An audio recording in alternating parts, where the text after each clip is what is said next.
kasih Mbak Wiwit. Yang saya hormati Pak Direktur sudah meninggalkan tempat ya. Mohon maaf. Oh masih ada. Saya nggak pakai kacamata karena pakai kacamata langsung berembun. Jadi saya nggak pakai kacamata.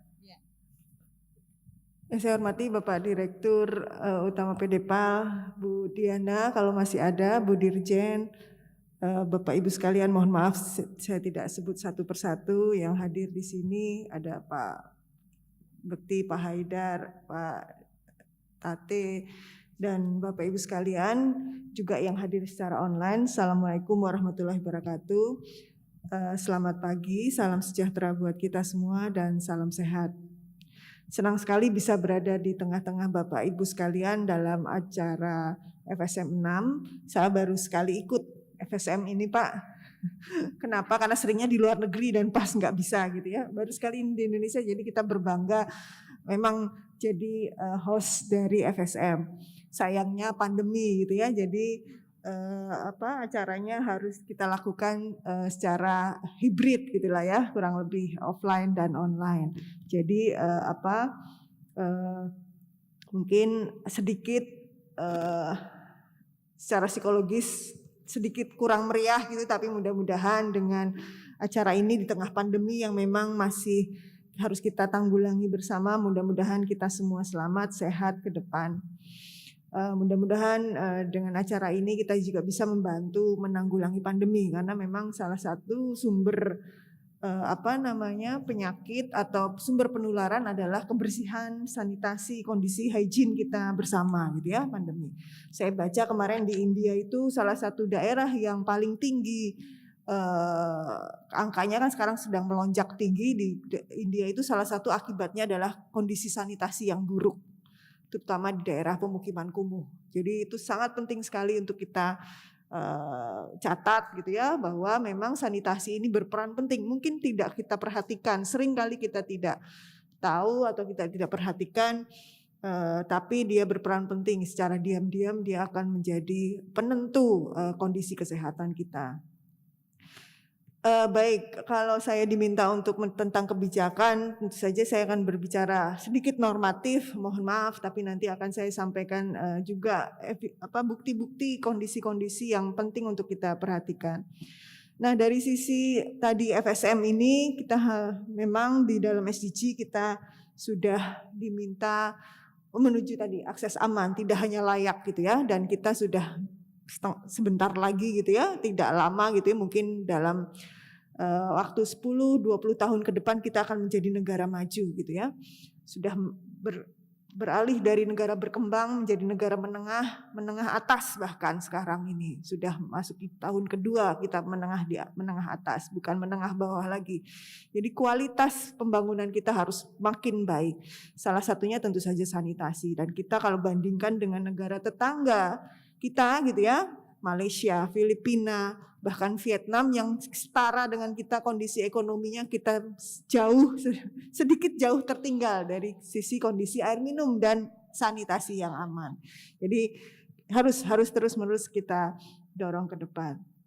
Nah, kalau ini ada beberapa bukti tentu saja, baik dari sisi sanitasi itu mempengaruhi angka diare, stunting, risikonya lebih rendah 23%, besar itu 23%, dan risikonya lebih rendah 27% untuk stunting kalau kita punya sanitasi yang layak, baru ke layak. Padahal kita ingin menuju ke aman, berapa persen lagi artinya? Lebih tinggi lagi pengaruhnya terhadap risiko penurunan risiko diare maupun stunting, apalagi sekarang ada pandemi dan sebagainya. Seperti saya sampaikan tadi, salah satu episentrumnya adalah kondisi daerah-daerah yang dengan sanitasi kurang baik. Dan ini sudah disampaikan di berbagai macam aturan atau kebijakan yang sudah kita punyai, baik yang saat ini kita harus laksanakan adalah amanat Perpres 18 tahun 2020 tentang RPJMN 2020-2024. Kita punya target-target besar, meskipun waktu dulu kita punya RPJM sebelumnya kita punya target yang lebih ambisius, tapi ternyata memang masih banyak yang harus kita capai. Akhirnya untuk RPJMN ini kita coba lebih realistis, tapi meskipun sedikit ambisius supaya kita menjadi dorongan kita bersama untuk mencapai tadi yang lebih baik. Ini juga menjadi standar layanan minimal air limbah domestik dan sudah diamanatkan sebagai air limbah pengelolaan air limbah domestik aman gitu ya di dalam SPM. Jadi sudah menjadi kewajiban Pemda lah untuk memastikan bahwa air minum sanitasi SPM dalam hal ini air limbah domestik yang aman sesuai dengan standar pelayanan minimum. Nah, sedikit saya sampaikan ini adalah hasil kajian terbaru yang baru di-launching oleh Kemenkes beberapa minggu yang lalu, tidak lama gitu ya, belum lama karena memang ini kami bekerja sama dengan Kemenkes meminta Kemenkes untuk mulai melakukan persiapan kita menuju akses air minum dan sanitasi yang aman. Dua hal ini saling berkaitan, tidak bisa terlepas antara satu dengan yang lain. Ini baru keluar beberapa bulan baru di launching gitu ya. Jadi mungkin belum tersebar ke Bapak Ibu sekalian. Jadi sekalian saya sosialisasikan sedikit temuan meskipun panjang banyak sekali temuan-temuan lain. Dari sumber air minum utama sedikit menyinggung tentang air minum. Berbagai macam sumber air minum memang paling besar sekarang ternyata air kemasan, air ledeng dan air isi ulang paling besar. Nah, di antara air minum ini yang kualitasnya memenuhi persyaratan itu hanya 11,07%. Kalau kita melihat hanya parameter E. coli, itu hanya 17% yang bebas E. coli. Artinya apa? Bahwa 82% air minum kita tercemar oleh feses gitu ya, tinja. Karena E. coli-nya ada, indikator E. coli-nya ada di situ. Padahal mungkin air minum itu paling banyak ada air kemasan, air pipa maupun air sumur-sumur gali baik yang terlindungi, mata air terlindungi dan lain-lain sebagainya.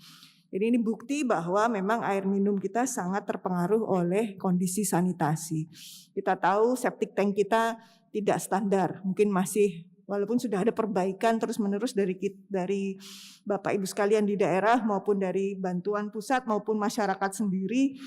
Tapi letaknya yang memang apalagi di perkotaan yang padat, letak septic tank kemungkinan saling berdekatan gitu ya, tidak bisa dihindari.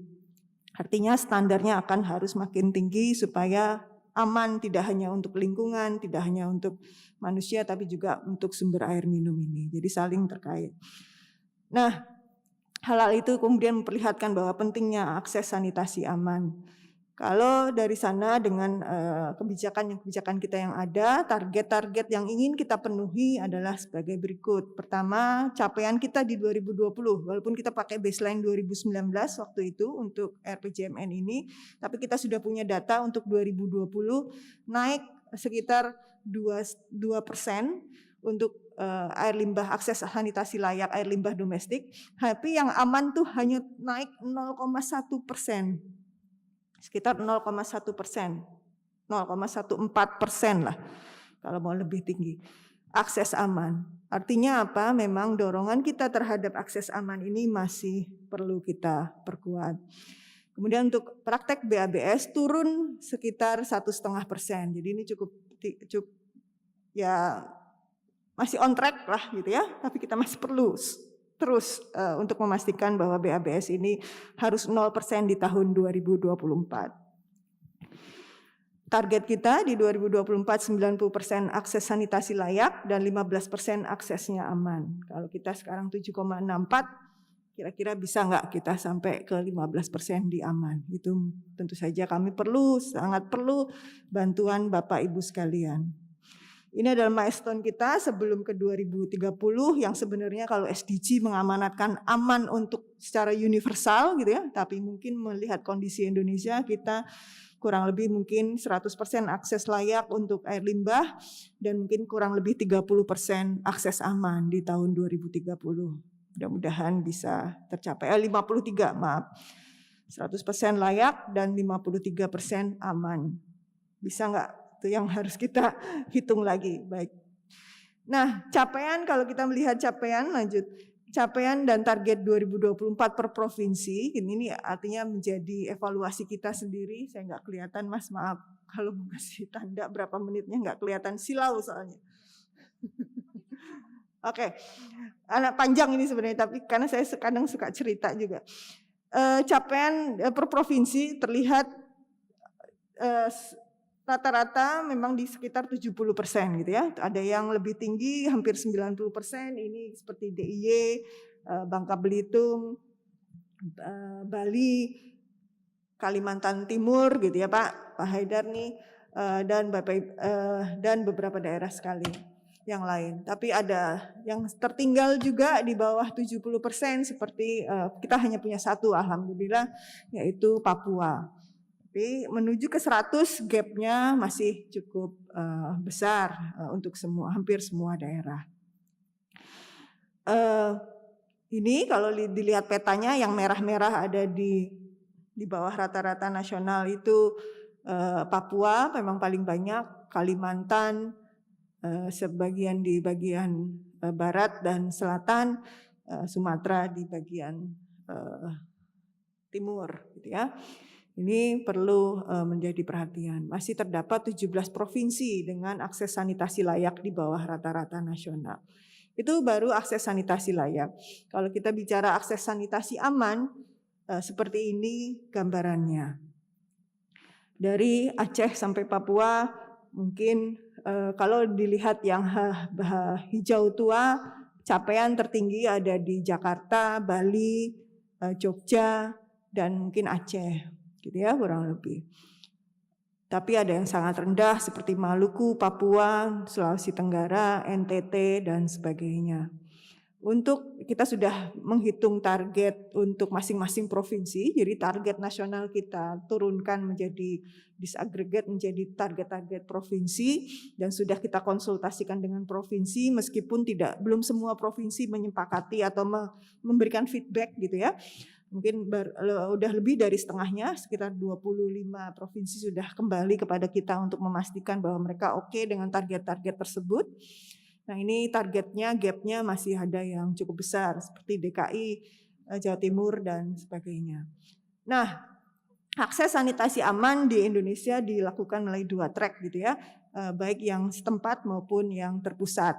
Yang setempat yang itu akan menjadi forum kita pada hari ini perlu tadi dari 15% akses aman di tahun 2024, akses yang akan ditunjang oleh FSM adalah sebesar 12%. Itu kami harapkan ini akan memerlukan 505 unit IPLT yang beroperasi ya, tidak hanya terbangun tapi beroperasi, gitu ya Pak Haidar ya Pak. Jadi tidak hanya terbangun tapi beroperasi. Kalau beroperasi tidak hanya infrastruktur yang harus dilakukan, persiapan kelembagaan, persiapan layanan, tarif, manajemen, keuangan dan sebagainya perlu diperhatikan. Ini selain 505 dari sisi fisik, 505 IPLT juga diperlukan 1154 truk tinja. Nah, enablernya tadi selain infrastruktur yang harus dibangun, kita perlu pemicuan, optimalisasi IPLT yang terbangun. Banyak sekali IPLT yang sudah tadi setengahnya kalau nggak salah Bu Diana menyampaikan, kurang lebih Pak Pras ya, yang tidak beroperasional secara optimal. Mungkin kita perlu rehabilitasi dan penguatan layanan serta sinkronisasi perencanaan dan pendanaannya sendiri. Nah, itu ada 5 hal yang ingin jadi strategi atau arah kebijakan yang kita utama, yaitu kapasitas institusi dan layanannya sendiri, komitmen dari daerah, kepala daerah terutama, kalau itu kuat biasanya akan berjalan dengan lebih baik. Kemudian infrastruktur yang dibangun dan layanan sanitasi yang dibangun adalah sesuai dengan karakteristik dan kebutuhan daerah. Dan perubahan perilaku serta pengembangan kerjasama dan pola pendanaan. Pendanaan kalau di dalam RPJMN ini kurang lebih akan dibutuhkan 143 triliun, di mana mudah-mudahan ini bisa kita penuhi 50%-nya lebih dipenuhi melalui APBN, baik melalui reguler maupun DAK dan hibah. Jadi kemudian di luar itu tentu saja tidak mungkin lagi dipenuhi dari APBN, kita perlu APBD, kita perlu masyarakat sendiri yang besar karena sarana prasarana akan banyak ada di rumah tangga dan juga pendanaan-pendanaan lain. Perlu terutama untuk fisik, tapi jangan dilupakan tadi hal-hal yang non fisik. Dari open defecation menuju sanitasi aman, kita perlu memastikan 4 hal, yaitu tidak ada slippage kembali ke perilaku sebelumnya, akses sanitasi harus meningkat menjadi aman, investasi sanitasi yang memadai, dan peningkatan layanan yang berkualitas. Itu waktu saya habis ya kayaknya Bu, Mbak Wiwit. Belum ya? Tadi tulisannya tinggal 1. Ini beberapa hal yang kami evaluasi sedikit gitu ya, sedikit, detailnya pasti akan lebih banyak dari ini gitu ya, tapi secara umum hal-hal yang masih kita perlu peningkatan adalah hal yang coklat dan biru dan merah ini, 3 hal.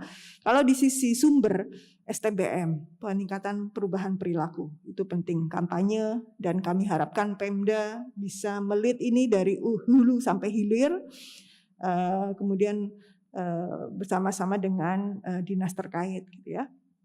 Juga kita bisa memanfaatkan kelompok-kelompok masyarakat dan juga pionir-pionir atau champion-champion yang ada di masyarakat. Kemudian karena sistem setempat ya, pembangunan toilet, fasilitasi sanitasi berbasis masyarakat dan sebagainya di rumah tangga maupun di lokal kawasan gitu ya, tadi penguatan STBM dan pembangunan toilet atau septic tank yang memadai. Ini saja kolaborasi, ini masih perlu terus-menerus kita perbaiki. Septic tank saya yakin masih setengah lebih belum berkualitas gitu ya, harus kita ganti gitu, gimana caranya. Yang menengah ke atas ini malah yang kita tidak punya intervensi, kira-kira seperti apa. Menengah bawah kita punya seperti DAK, hibah dan sebagainya, rata-rata untuk MBR, tapi untuk yang menengah ke atas malah kadang-kadang kita berharap mereka berganti sendiri, tapi kampanyenya seperti apa, memicu perilaku, perubahan perilaku itu. Nah ini mungkin kita perlu pikirkan, jadi kita juga punya mencoba mencari pola STBM untuk perkotaan atau menengah ke atas ini. Kemudian di sisi pengelolaan, pengangkutan, dan sarana pengolahan tentu saja ada institusi pengelola yang harus dikuatkan, pendampingan regular discludging, pendampingan penyusunan perdanya, pengadaan armada, baik armada yang diadakan oleh APBD, APBN, dan juga bagaimana bisa juga dicari kerjasama dengan swasta. Kemudian monitoring effluent, pemanfaatan tinja ini mungkin juga masih belum kita lakukan dengan baik. Kalau ini sebenarnya ini adalah bisnis prosesnya untuk sanitasi aman setempat ya, air limbah domestik setempat sampai ke pemanfaatan tinja dan monitoring effluent yang aman. Nah, ini tentu saja perlu kriteria minimum yang dipersiapkan untuk implementasi FSM adalah operator, regulasi untuk pengaturan SPALD, program LLTT dan tarif, database pelanggan, dan instalasi pengolahan lumpur tinja yang beroperasi dengan baik.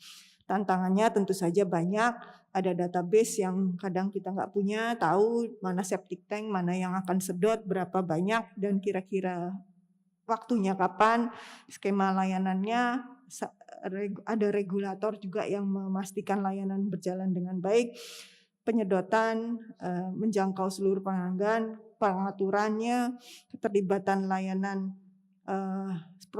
swasta atau pihak-pihak lain, penegakan hukum kalau tidak ada yang tidak memenuhi aturan yang ada, sarana prasarana, manajemen dan dukungan pendanaan. Ini beberapa kisah, maaf kok sudah terima kasih. Balik lagi ke slide sebelumnya, maaf. Yang slide tentang komunikasi dan atau salah slide, atau salah file. Sebelumnya apa ya Mas? Mana ya operator? Oh sudah ya. Iya. Sebenarnya yang apa Ibu disampaikan Ibu. Oke.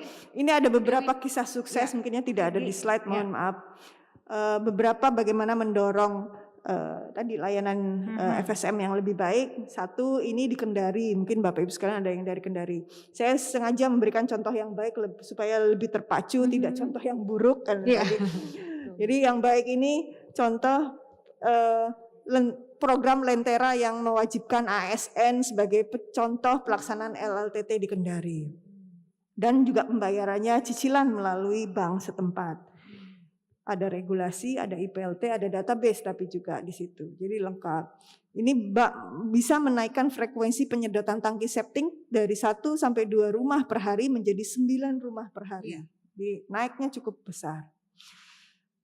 Kemudian LLTT ini juga menjadi syarat bagi pengurusan surat-surat administrasi di Pemda setempat seperti KTP dan sebagainya misalnya, gitu ya, atau pengurusan berbagai izin dan surat-surat.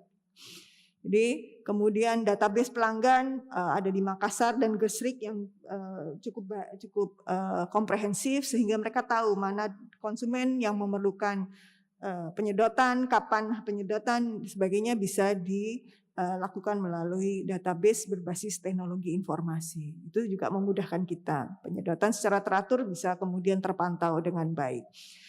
Keterlibatan publik gitu ya, banyak sekali contoh di Muara Enim, di Sopeng dan di berbagai tempat yang lain saya yakin banyak juga bagaimana ada tinja squad, ada sanitation jihad, ada amnesti tangki septic dan sebagainya. Jadi itu mendorong kita supaya masyarakat mau ikut dalam langganan LLTT dan menyedot tinja septic tanknya. Kemudian kerjasama dengan swasta banyak juga dilakukan di Bekasi, di Kota Bandung dan Solo, Muara Enim dan sebagainya, termasuk pembayaran non tunai supaya lebih memudahkan pelanggan. Tadi artinya memang kami ingin menegaskan sekali lagi bahwa komunikasi dan promosi kepada para calon pelanggan dan para pelanggan masyarakat kita ini merupakan kunci utama. Dan memang Pemda yang paling dekat dengan mereka, walaupun mungkin perlu terus-menerus secara nasional juga ini digaungkan, kami harapkan bisa juga dilakukan di tingkat lokal gitu ya Pemda, supaya masyarakat bisa naik demand-nya terhadap layanan lumpur tinja terjadwal ini dengan lebih baik. Bisa melalui kampanye, digital marketing, call center, bekerjasama dengan swasta dan program-program lainnya. Mungkin itu Bu Mbak Wiwit, Bapak Ibu sekalian bisa saya sampaikan. Terima kasih, mohon maaf kalau ada yang kurang berkenan. Assalamualaikum warahmatullahi wabarakatuh. Waalaikumsalam.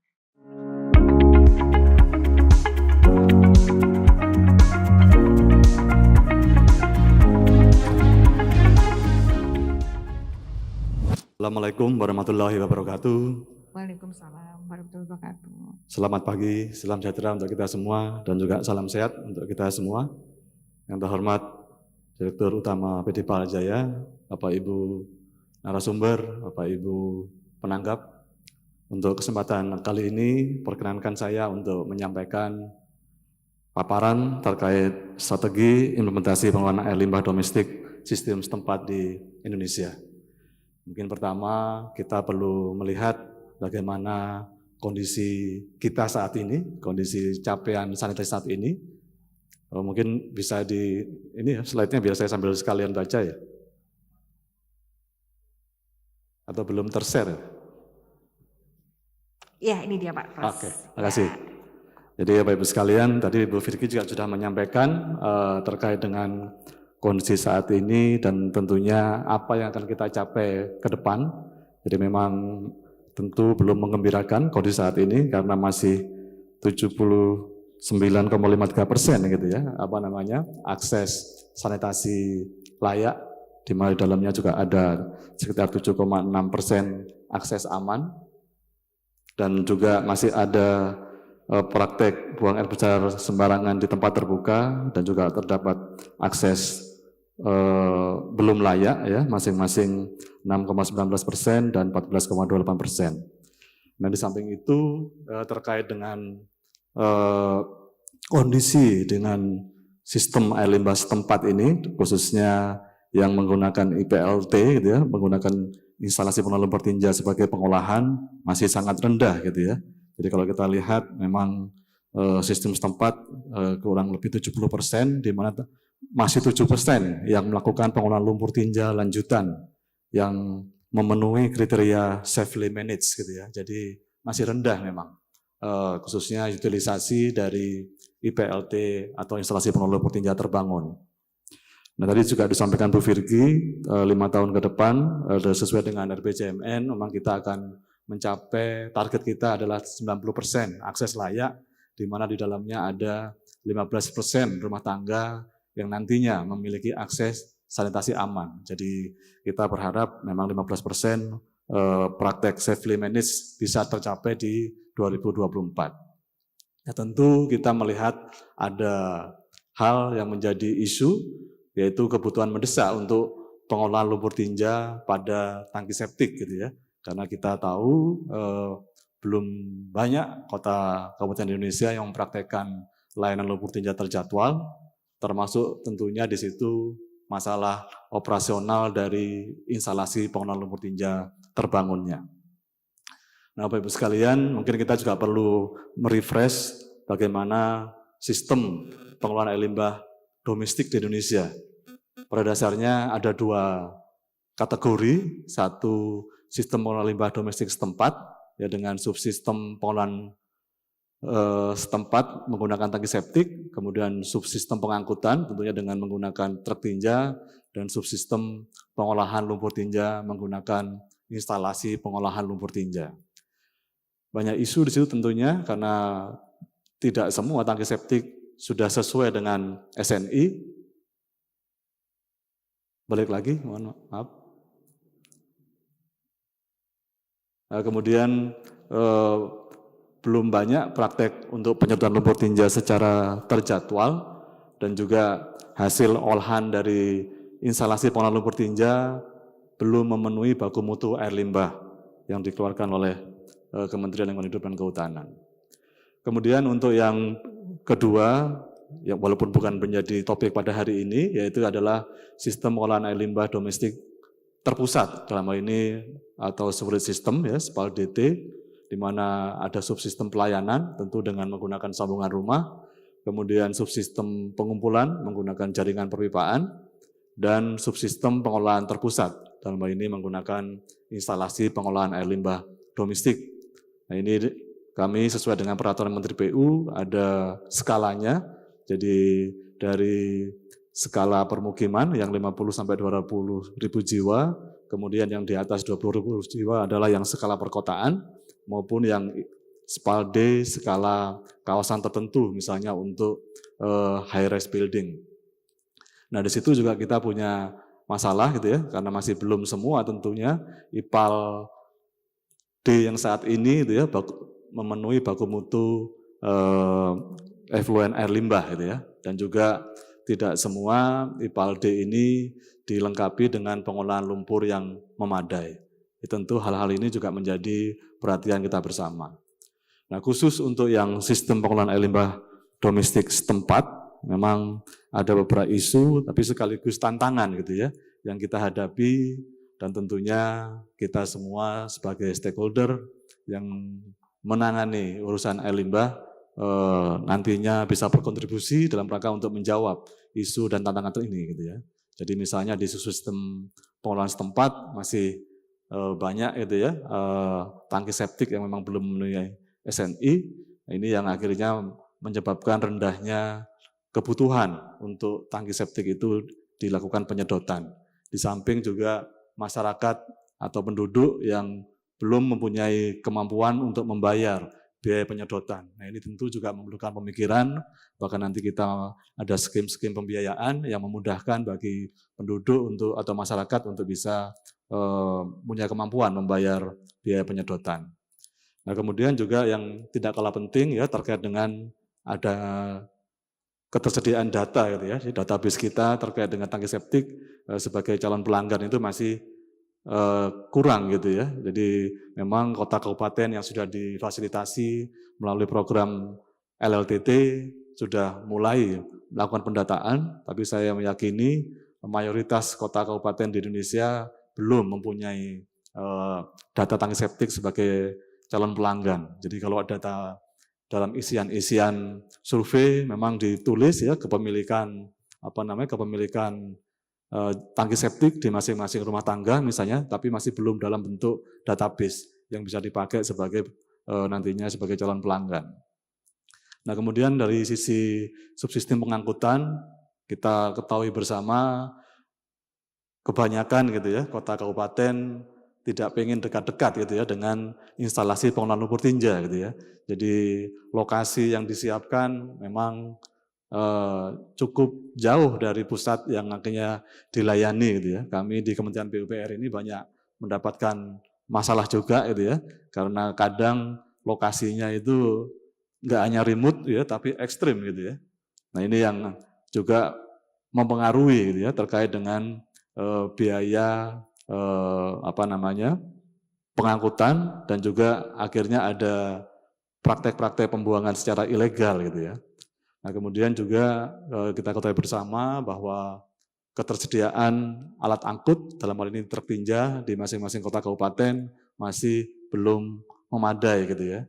Jadi disampaikan di Jakarta jumlahnya sudah cukup banyak, tapi juga dibantu oleh keberadaan mitra swasta gitu ya. Tadi ratusan gitu ya unitnya gitu. Nah, ini tentu juga membuka peluang kerjasama ya bagi kota kabupaten untuk membuka peluang swasta untuk berpartisipasi, berkontribusi dalam pengangkutan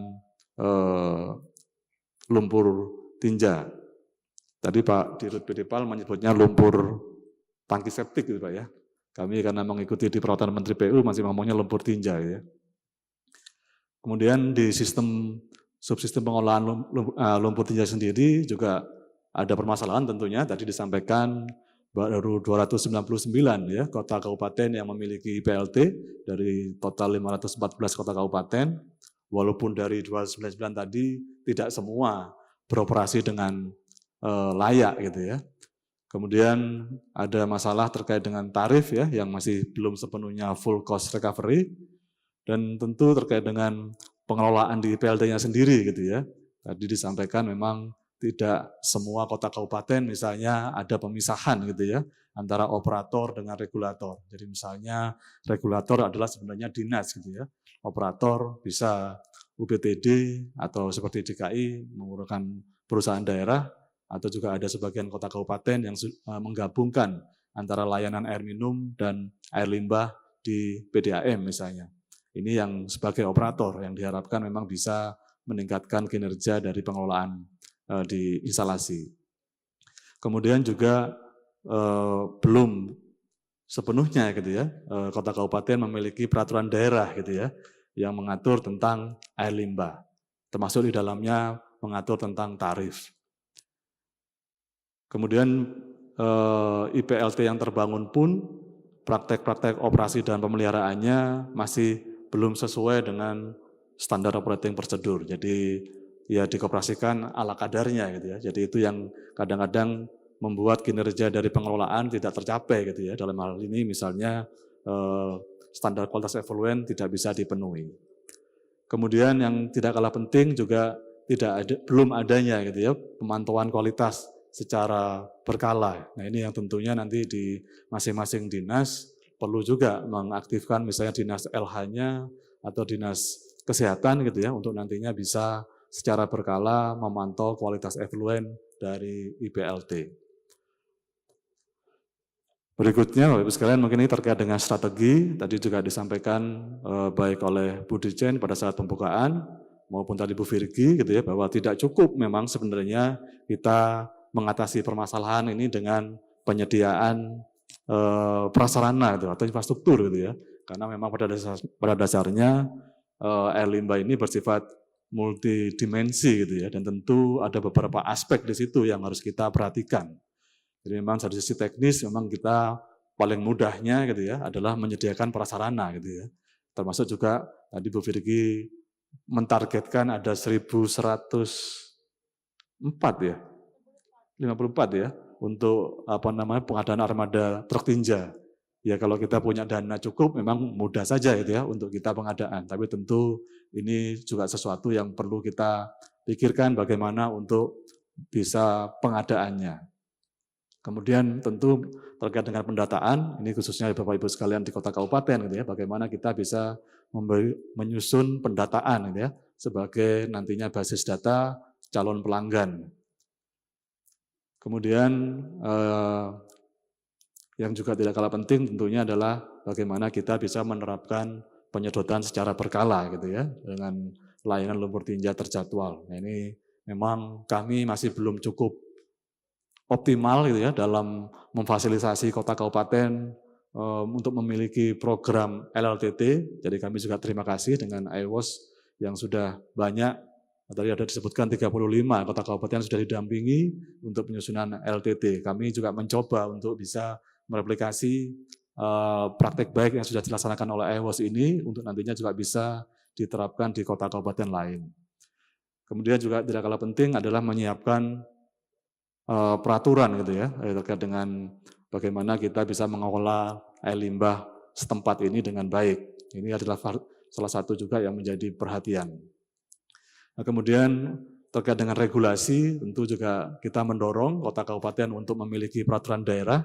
Kami pun di Kementerian PUPR juga punya program dalam rangka untuk mendampingi atau memfasilitasi kota kabupaten untuk menyusun rancangan peraturan daerah terkait dengan pengelolaan air limbah termasuk di dalamnya lumpur tinja. Dan tentunya kalau yang sudah punya perda, punya PR lagi gitu ya, bagaimana bisa memastikan terlaksananya penegakan hukum gitu ya, atas perda yang sudah dibuat.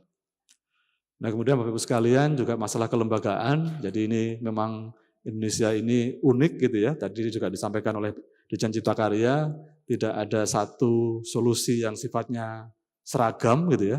Termasuk kelembagaan pun kami juga melihat kemampuan masing-masing pemerintah daerah juga berbeda. Jadi memang saat ini ada yang UPTD, ada yang punya PD sendiri atau gabung dengan PDAM. Nah, tentu ini juga menjadi bagian yang tentunya harus kita pikirkan ke depan bagaimana memang ada lembaga atau institusi yang nantinya mengelola fasilitas lumpur tinja misalnya. Dan tentu untuk itu diperlukan sumber daya manusia yang kompeten, dan kami di Kementerian PUPR juga punya kegiatan, punya program dalam rangka untuk peningkatan kapasitas SDM melalui Balai Teknologi Sanitasi yang kami miliki di Surabaya. Tentu itu juga bisa menerima aparat pemerintah daerah dalam rangka untuk peningkatan kapasitas SDM. Dan saya juga mengapresiasi misalnya yang saat ini Forkalim mempunyai program gitu ya terkait dengan peer-to-peer group itu ya, terkait dengan kerjasama antar operator gitu ya. Saya kira itu juga bisa meningkatkan kapasitas kelembagaan di masing-masing pemerintah daerah. Kemudian yang tidak kalah penting dan klasik ini ya terkait pembiayaan gitu ya. Jadi kami ya ingin memastikan ya bahwa pemerintah daerah yang misalnya sudah memiliki instalasi pengelolaan lumpur tinja yang dibangun oleh Kementerian PUPR memang mempunyai anggaran dalam rangka untuk mengelola fasilitas terbangun gitu ya. Dan juga kita berharap bahwa ada retribusi yang sudah diatur dalam perda misalnya, dan juga tarif ya dalam rangka untuk pengelolaan lumpur tinja ini. Nah, kemudian kita juga memahami ada beberapa sumber pendanaan yang sebenarnya bisa diakses oleh pemerintah daerah dalam rangka untuk meningkatkan pembiayaan dalam pengelolaan air limbah ini. Kemudian Bapak-Ibu sekalian yang tidak kalah penting tentu juga masalah peran serta masyarakat gitu ya, karena memang masyarakat di sini diharapkan bisa tadi Bu Virgi menyampaikan kalau yang masyarakat menengah dan berpenghasilan rendah bisa difasilitasi oleh Kementerian PUPR misalnya dalam rangka untuk mendorong untuk kepemilikan tangki septik. Ada juga misalnya dari kami APBN, ada dari hibah misalnya, kemudian dari DAK, tapi untuk yang high income tentu treatmentnya berbeda. Mungkin juga regulasi menjadi salah satu hal yang penting gitu ya, bagaimana mewajibkan misalnya untuk yang baru gitu ya, baru membangun rumah, ya IMB-nya wajib ada tangki septik di situ gitu ya. Nah, kemudian tentu terkait dengan mendorong masyarakat untuk bisa punya kemampuan untuk menyedot lumpur tangki septiknya secara berkala. Nah, mungkin untuk yang bagian terakhir kami menyampaikan bagaimana peran dari masing-masing. Kita mengingatkan kita bersama ya, ini Oh maaf, masih ada yang ini terkait dengan LTT mungkin ya. Ini Bapak Ibu sekalian mungkin apa istilahnya? Lanjut saja, silakan. Iya, Pak Pras mungkin bisa Lebih cepat ya, silakan. Iya. Baik.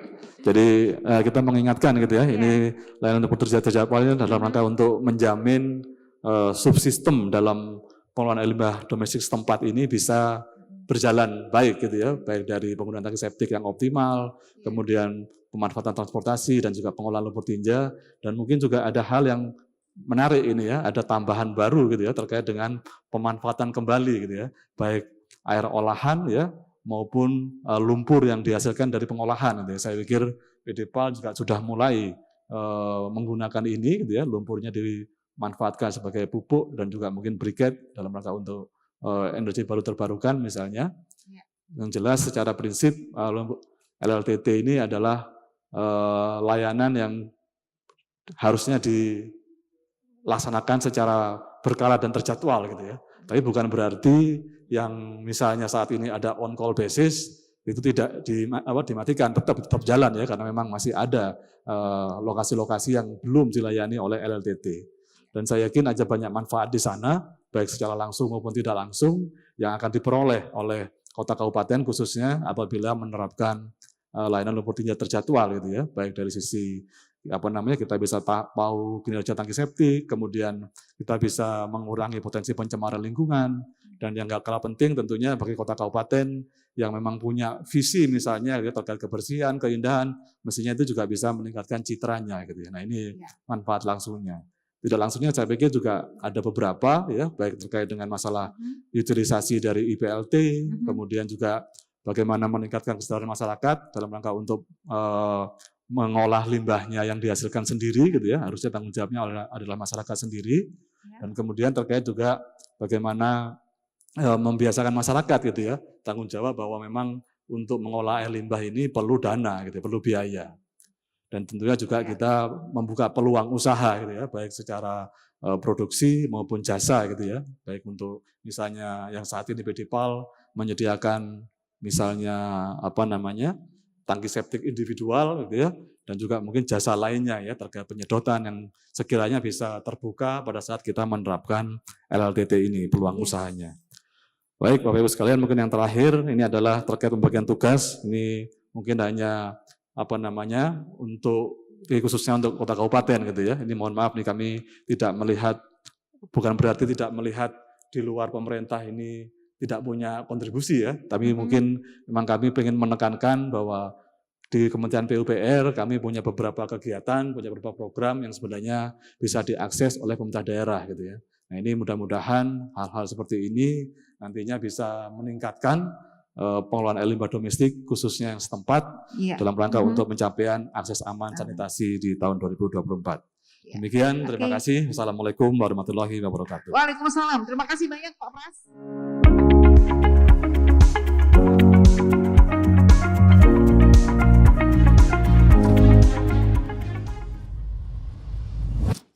Assalamualaikum warahmatullahi wabarakatuh.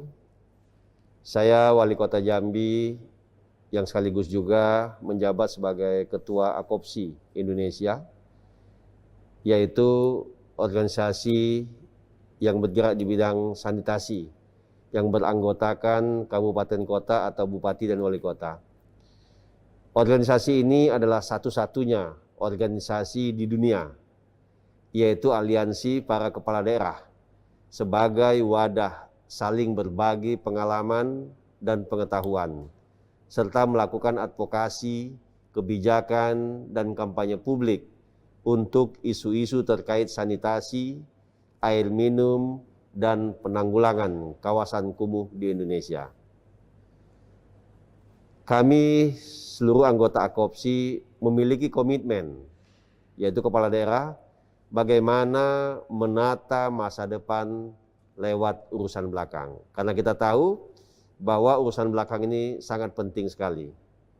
Dan kami berterima kasih juga pada momen ini AKOPSI diundang bagaimana peran AKOPSI dalam mendukung kebijakan pengelolaan lumpur tinja untuk pengelolaan sanitasi aman dalam kegiatan konferensi internasional virtual pengelolaan lumpur domestik atau yang disingkat dengan FSSM-6. Akopsi, kenapa akopsi diperlukan? Akopsi adalah para bupati dan wali kota bagaikan nakhoda yang memandu percepatan pembangunan bagi peningkatan derajat dan kualitas hidup masyarakat. Kepemimpinan yang kuat adalah solusi utama untuk mengatasi persoalan ego sektoral, sekaligus kunci mewujudkan partisipasi, kolaborasi, dan sinergi nyata dalam rangka mewujudkan SDGs 2030. Sebelum kami menjelaskan tentang kaitan dukungan akopsi terkait dengan program kita, ada baiknya kami mengulas sejarah tentang akopsi. Akopsi diprakarsai salah satunya adalah oleh Wali Kota Surakarta saat itu, yaitu pada tanggal 6 April tahun 2009, yaitu Bapak Joko Widodo. Beliau menjamu 6 wali kota di gedung Loji Gandrung, dan di sini lahir inisiatif pendirian suatu aliansi. Kemudian tanggal 22 Oktober tahun 2009 dicetuskan deklarasi Jambi oleh 12 wali kota yang bersepakat mendirikan Aliansi Kota Peduli Sanitasi yang disingkat menjadi Akopsi. Kemudian beberapa bulan ke depan tanggal 10 Desember 2009 Bapak Wakil Presiden Bapak Budiono meresmikan program percepatan pembangunan sanitasi permukiman atau PPSP. Kemudian tanggal 15 Januari 2010, Akopsi berganti menjadi Akopsi. Kalau tadinya hanya Aliansi Kota Peduli Sanitasi, maka bertambah menjadi AKK, Aliansi Kabupaten Kota Peduli Sanitasi. Karena ada aspirasi kabupaten yang ingin mendaftar sebagai anggota resmi aliansi ini. Kemudian tanggal 20 Oktober 2013, Akopsi tidak hanya bergerak di sektor sanitasi, tetapi juga air minum, perumahan, pemukiman, dan persoalan kawasan kumuh perkotaan. Keunikan Akopsi, Akopsi lahir secara sukarela, berdasarkan kesadaran, bukan top down, bukan instruksi atau inisiasi pemerintah pusat, tapi murni ini adalah bottom up dari bupati wali kota yang peduli dengan sanitasi. Kemudian pendekatan advokasi terpadu dengan intensif formal dan informal personal ke bupati wali kota anggota Akopsi, gubernur dan pemangku kepentingan. Mitra pemerintah pusat ada di 7 kementerian terkait pembangunan air minum dan sanitasi yang tergabung di kelompok kerja nasional. Jaringan keanggotaan terdiri dari para bupati dan wali kota yang memiliki kesamaan aspirasi, kepedulian, dan upaya untuk penyediaan layanan dasar masyarakat, khususnya sektor sanitasi, air bersih, dan kawasan kumuh permukiman. Kemudian juga Akopsi memiliki keragaman kegiatan secara berkala sesuai kebutuhan anggota, memiliki legalitas formal, kolaborasi intensif, serta mendapatkan apresiasi dari Menteri PPN Bappenas, Menteri Kesehatan, Menteri Dalam Negeri, dan Menteri Pekerjaan Umum dan Perumahan Rakyat beserta jajaran. Akopsi berupaya membangun dan menguatkan komitmen menjadi wadah saling berbagi sesama kepala daerah. Tahun ini ada 492 kabupaten kota telah memiliki nomor keanggotaan resmi Akopsi. Yaitu yang dilakukan Akopsi yaitu gerakan PHBS, Germas, Kota Sehat, mengatasi stunting, mengagendakan SDGs 2030, STBM, sanitasi berbasis masyarakat, Sanimas, Pamsimas, kemudian sinkronisasi LPJMD dengan LPJMN, kemudian Kotaku, Kota Tanpa Kumuh, Nusantara Sehat, promotif dan preventif kesehatan. Kemudian agenda dan kegiatan yaitu yang pertama kolaborasi dengan program kementerian, kemudian advokasi atau advokasi horizontal lending atau AHL, City Sanitation Summit, kemudian Akopsi Sinergi yaitu wadah medianya, kemudian roadshow advokasi yaitu pengurus berkeliling ke daerah-daerah yang memerlukan advokasi terkait dengan Akopsinya. kemudian knowledge event atau regional, yaitu tukar-menukar kiat-kiat sukses dari setiap daerah yang akan ditularkan kepada kabupaten kota yang memang satu visi.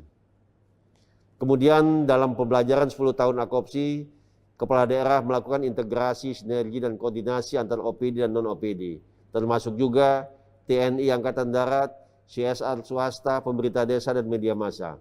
Kemudian kepala daerah mengoptimalkan pentingnya upaya preventif. Yang ketiga, kepala daerah mampu melakukan terobosan, memobilisasi pendanaan hibah, non-APBD dan APBN, serta meningkatkan pendapatan asli daerahnya dengan mengubah air limbah dan sampah menjadi energi, menjadi produk. Kemudian optimalisasi sumber pendanaan, sanitasi dan air minum cukup banyak, tidak hanya melibatkan dana pemerintah, tetapi juga melibatkan CSR, kemudian juga JISWAP, zakat, infak, sedekah dari yang dikelola oleh Basnas dan lain sebagainya. Kemudian ada best practice yang kami lakukan di Kota Jambi, yaitu Metropolitan Sanitation Management Investment Project atau MSMIV di Kota Jambi, yaitu pembangunan instalasi pengolahan air limbah perkotaan atau sewage system di Kota Jambi, berkapasitas 7.600 kubik per hari, minimum input 700 meter kubik per hari. Sumber dana ada loan ADB melalui Kementerian PU, lebih kurang 700 miliar. Kemudian juga target 10.300 sambungan rakyat dari tahun 2022 sampai dengan tahun 2026. Kemudian Wastewater Treatment Plant atau WWTP Kota Jambi dibangun menggunakan sistem Moving Bed Biofilm Reactor atau MBBR. Jadi dapat saya jelaskan bahwa prinsipnya adalah limbah rumah tangga, limbah cair, baik dari dapur, kamar mandi, yang tadinya dibuang ke saluran-saluran air. Kemudian ini dibuang disalurkan melalui pipa yang besar. Ditampung dari satu kecamatan, ya, karena ini berbasis di satu kecamatan dahulu, yaitu Kecamatan Jambi Timur. Kemudian dari pipa besar akan dialirkan ke Wastewater Treatment Plant atau IPAL di Kota Jambi. Kemudian hasilnya setelah dikelola akan menghasilkan air bersih. Termasuk lumpur tinja kita pun akan dikelola menjadi air bersih. Dan air bersih ini nanti akan dikembalikan kepada masyarakat. Seperti apa? 25% nanti kembali ke masyarakat, yaitu digunakan untuk mencuci mobil, motor, menyiram tanaman, dan keperluan luar. Untuk keperluan dalam, makan, minum, atau air bersih untuk masak, itu masih menggunakan PDAM. Nah, sisanya nanti air bersih hasil olahan ini akan dibuang ke sungai. Sehingga tidak ada lagi pencemaran, limbah-limbah dibuang ke sungai kami, yaitu Sungai Batanghari. Jadi sudah bersih. Dan instalasi ini bisa kita dapatkan di banyak negara di Eropa. Pengalaman saya berkunjung ke salah satu negara Eropa, yaitu Denmark. Ada satu kota yaitu pusat pengelolaan air limbah, yaitu kota Aarhus. Di kota Aarhus ini pertama kali kami datang, kami dijamu minum air putih. Begitu kami minum air putih di sana, air putihnya sama seperti air putih yang kita minum, air mineral.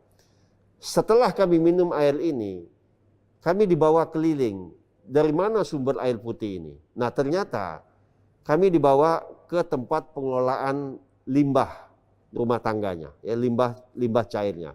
Di situ semua limbah diolah, termasuk limbah tinja dan lain sebagainya, kemudian di steril lagi dan lain sebagainya, sehingga ada beberapa pengelolaan.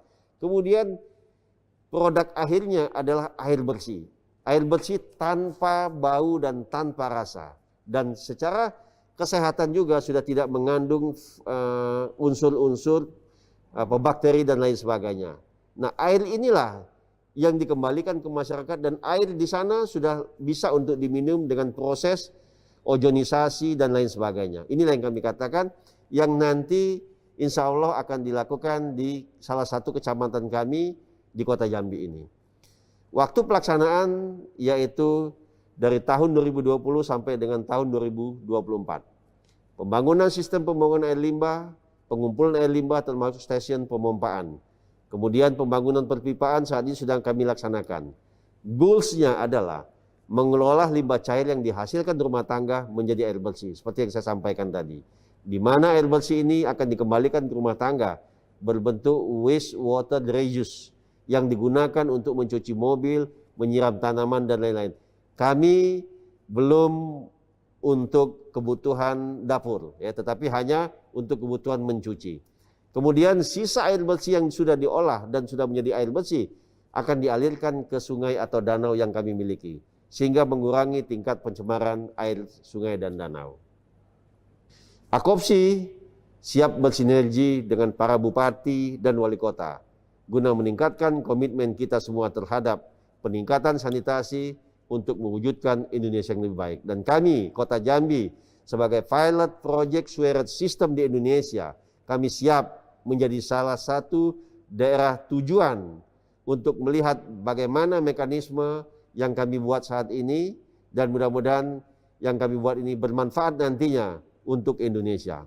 Kemudian dapat kami sampaikan juga pengurus Akopsi masa bakti 2017-2022.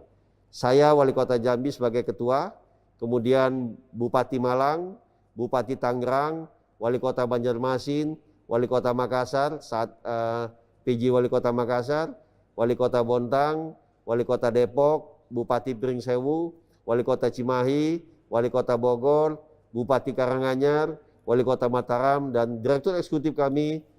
Di samping itu juga ada 492 kabupaten kota, bupati, wali kota yang bergabung dalam Akopsi.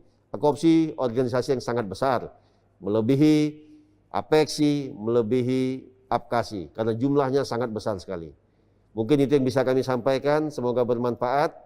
Terima kasih, tetap produktif di saat pandemi dan bulan puasa. Selamat melaksanakan ibadah puasa. Wassalamualaikum warahmatullahi wabarakatuh.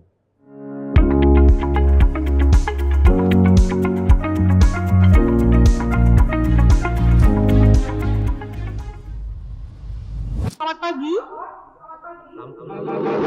Apa kabar teman-teman? Selamat pagi Pak Ford. Good morning Pak Ford. Thank you. Yes, it's still in the morning here. Okay, how are you Pak? Okay, and thank you very much for the good presentation. Okay Pak Ford. Are you in Indonesia or in Nederland Pak? Sekarang saya di Belanda. Oh di Belanda sekarang ya. Oke. Baik Pak Ford. Ada beberapa hal yang nanti sebelum Pak Ford menanggapi, saya ingin bertanya Pak Ford. Pak Ford kan sudah mungkin lebih dari 15 atau 20 tahun di Indonesia. Tentu Pak Ford masih bisa bahasa Indonesia atau saya pakai bahasa Inggris Pak Ford? Ini lancar sekali soalnya. Bahasa Inggris, bahasa Indonesia. Up to you. Oh, up to you. Okay. Terima kasih Pak Ford. Pak Ford, you have been 15 years stay in Indonesia ya. Apa pendapat atau what is your opinion Pak about FSM Indonesia or about sanitation and also for the future, is it getting better or worse? Lebih bagus atau malah lebih buruk Pak Ford? No, definitely better. Better in the last 5-6 years. I think there has been a lot of good progress in many fields, from the organization, from the regulation, from the technical, from the promotion. Yeah. And I think the three speakers, they already presented very good this progress. Okay.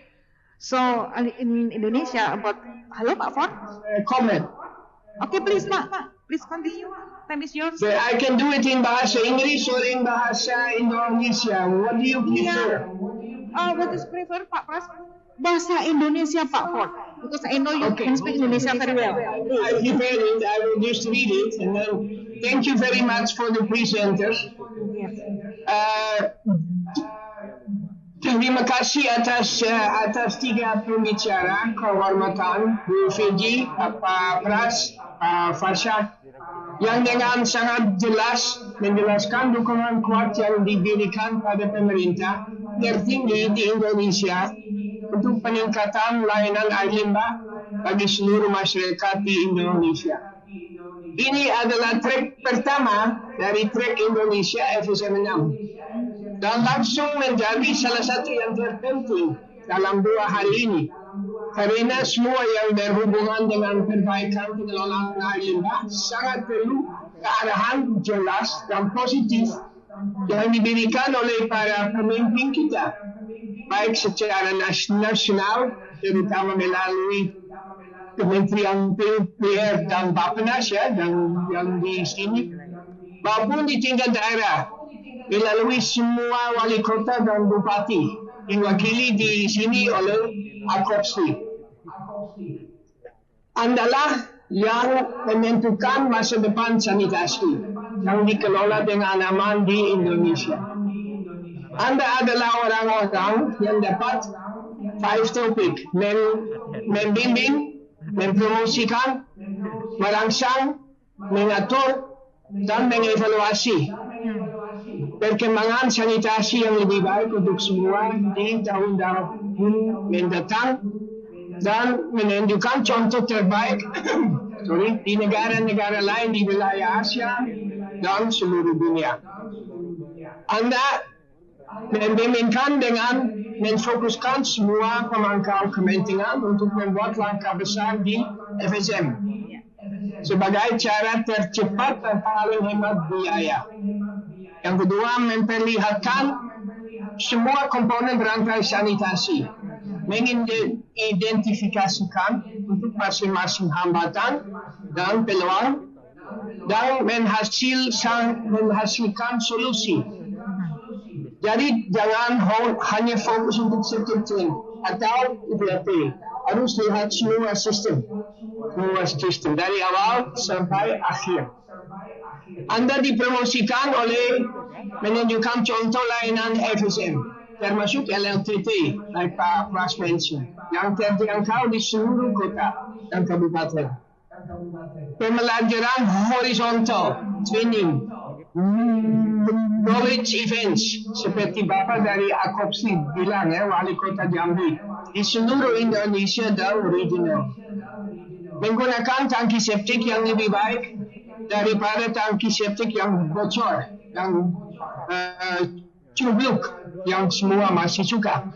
Adanya cubluk tidak perlu sedot, but it pollutes, but who cares. Mendukung di 500 plus IPLT dengan desain yang lebih baik, dan also harus lebih dekat kota dan kabupaten. Sekarang masih lebih banyak IPLT terlalu jauh dari kota kabupaten. Anda merangsang oleh kolaborasi dengan sektor swasta untuk penyedotan lumpur yang efisien. Also dengan investasi 1,000 plus truk seperti Bu Feli bilang, I'm sure the swasta sudah siap untuk investment in the truck. Kalau mereka bisa kerjasama dengan operator profesional yang ditunjuk operasi air limbah seperti PDM, UPTD di lokasi-lokasi Indonesia. Anda merancang oleh skema kredit atau subsidi untuk sektor tank yang diperbaiki atau ditutup. Insentif untuk kota kabupaten yang siap untuk memulai sistem FSM yang aman. Anda mengatur oleh menetapkan tarif pemulihan biaya, cost recovery tarif, dengan subsidi silang antara kaya dan miskin. Seperti air minum, di Indonesia itu contoh yang sangat-sangat bagus. How the people can benefit. Standar teknik untuk kualitas effluent, promosional lubang, K3 dan SOP. Peraturan lokal yang jelas dengan template sebagai dasar untuk standar layanan minimum. Ini also khusus untuk Indonesia yang sangat kuat ya, dengan standar layanan minimum link dengan air limbah. Skema sertifikasi dan pelatihan untuk operator profesional di sektor air limbah. Belasan Anda mengevaluasi dengan kualitas dan kuantitas layanan, termasuk cakupan melalui database. Penggunaan IPLT untuk menghindari sistem yang tidak digunakan lagi, the white elephant. Dalam 5 tahun terakhir, Indonesia telah mengambil banyak landasan dalam pengembangan layanan sanitasi yang lebih baik. Dan waktu untuk menembalik semua ini dalam FSM 6 sangat tepat waktu. Very good timing to show the experience from Indonesia in FSM. Namun untuk Indonesia sendiri, kami masih berada di awal perjalanan panjang menuju sanitasi yang dikelola dengan aman untuk semua. Thank you. So, Bu Fendi, that was Bu Fendi Pras Farsad. That was my short comments from reading your PowerPoints dari kemarin.